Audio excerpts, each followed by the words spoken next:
આજે આપણે બનાવીશું લીલા લાલ મરચાંની ચટણી। અહીંયા લાલ મરચાં લીધા છે જે સમારી અને બી કાઢી લીધા છે। લીંબુનો રસ લેશું, લસણની કળી, આદુ, માંડવીના 2 મેં શેકી લીધા છે અને ફોતરા કાઢીને તૈયાર કરી લીધા છે, કોથમરી, મીઠું, ખાંડ અને હવે આપણે પીસી લઈશું। સૌથી પહેલાં પીસવા માટે આપણે માંડવીના બી, લાલ મરચું, કોથમરી નાખશું, લસણ આદુ લેશું,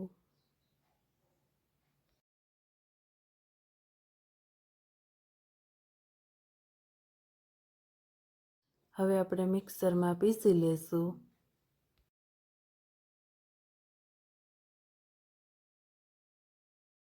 હવે આપણે ખોલી લઈશું ઢાંકણું અને હવે આપણે ઉમેરવાનો છે એમાં લીંબુનો રસ,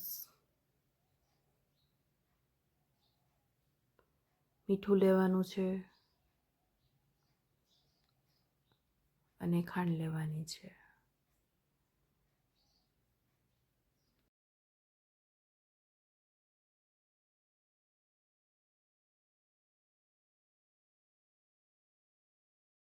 આપણે ચટણી સાવ પીસવાની નથી, આમ થોડી થોડી જાડી રાખવાની છે જે આપણે ખાવામાં મજા આવે, એટલે સાવ નથી પીસવાની।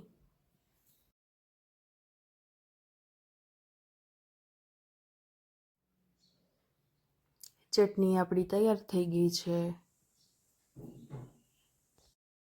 લીલા લાલ મરચાંની જો તમને ચટણીનો વિડીયો પસંદ આવ્યો હોય તો લાઈક કરો, શેર કરો અને સબસ્ક્રાઈબ કરો।